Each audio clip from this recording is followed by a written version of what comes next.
ఒక్కోసారి నేతల నుంచి వచ్చే మాటలకు అర్థాలు వేరుగా ఉంటాయి. అనుకోకుండా వచ్చినా అవి కొన్నిసార్లు నిజమవుతాయి. అదే సమయంలో తమకంటూ నేతలకు ఒక స్పష్టత ఉంటుంది. అందుకే రాజకీయాల్లో అనుభవం ఉన్న నేతలు ఏం మాట్లాడినా అందులో గూఢార్థాలు దాగి ఉంటాయి.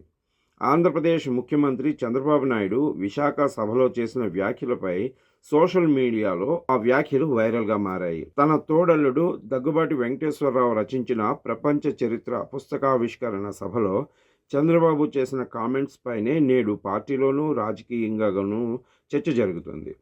ఈ సమావేశంలో దాదాపు 3 దశాబ్దాల తర్వాత దగ్గుబాటి వెంకటేశ్వరరావు, చంద్రబాబు నాయుడు కలిసి ఒకే వేదికను పంచుకున్నారు. దగ్గుబాటి వెంకటేశ్వరరావు రచించిన పుస్తకావిష్కరణ సభలో తొలుత విశాఖలో దగ్గుబాటి వెంకటేశ్వరరావు పుస్తకావిష్కరణ కార్యక్రమంలో మాట్లాడుతూ తనకు చంద్రబాబుకు మధ్య వైర్యం ఉందని అందరూ అనుకుంటారని, అందులో వాస్తవం కూడా ఉందని, అలాగని జీవితాంతం వైరంతోనే ఉండాలా అని ప్రశ్నించారు వెంకటేశ్వరరావు. ఎల్లకాలం పరుషంగానే ఉండాలా అంటూ ఆయన అన్నారు. తాను రాజకీయాల నుంచి తప్పుకుని ఆనందంగా ఉన్నానన్న దగ్గుబాటి వెంకటేశ్వరరావు ఇద్దరం కలిసిమెలిసి ఉండటమే అందరికీ కావాల్సిందన్నారు. తన పుస్తకావిష్కరణకు పిలిచిన వెంటనే చంద్రబాబు రావటం సంతోషంగా ఉందని దగ్గుబాటి వెంకటేశ్వరరావు అన్నారు.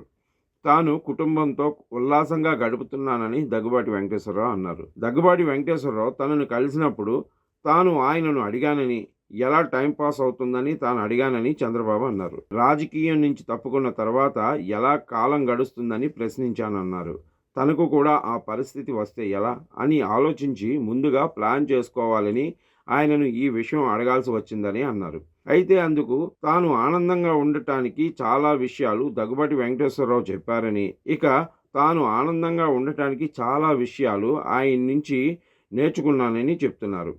సాధారణంగా రాజకీయాల నుంచి విశ్రాంతి తీసుకున్న జనంలో ఉండటమే మేలని, దానికి విశ్రాంతి ఉండదన్న చంద్రబాబు నాయుడు ఏ రాజకీయ నేతకైనా ఎప్పటికైనా రిటైర్మెంట్ తప్పదని, అదే సమయంలో ప్రజాసేవకు విశ్రాంతి తీసుకోవాల్సిన పని లేదని, అందుకు వెంకయ్య నాయుడు నిదర్శనమని తెలిపారు. చంద్రబాబు నాయుడు 7 పదుల వయసు దాటినా నేటికీ ఉల్లాసంగా ఉంటారు.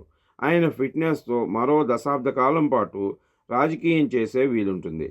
అయితే తనయుడికి బాధ్యతలను అప్పగించాలనే చంద్రబాబు ఈ వ్యాఖ్యలు చేశారా, లేక అన్యోపదేశంగా ఆయన నోటు నుంచి ఈ వ్యాఖ్యలు వచ్చాయా అన్నది మాత్రం తెలియకుండా ఇప్పుడు టీడీపీతో పాటు మిగిలిన సోషల్ మీడియాలో ఈ మాటలు వైరల్గా మారాయి. చంద్రబాబు మరో 3 దశాబ్దాల పాటు పార్టీకి, రాష్ట్రానికి సేవలు అందించాలని నేతలు కోరుకుంటున్నారు.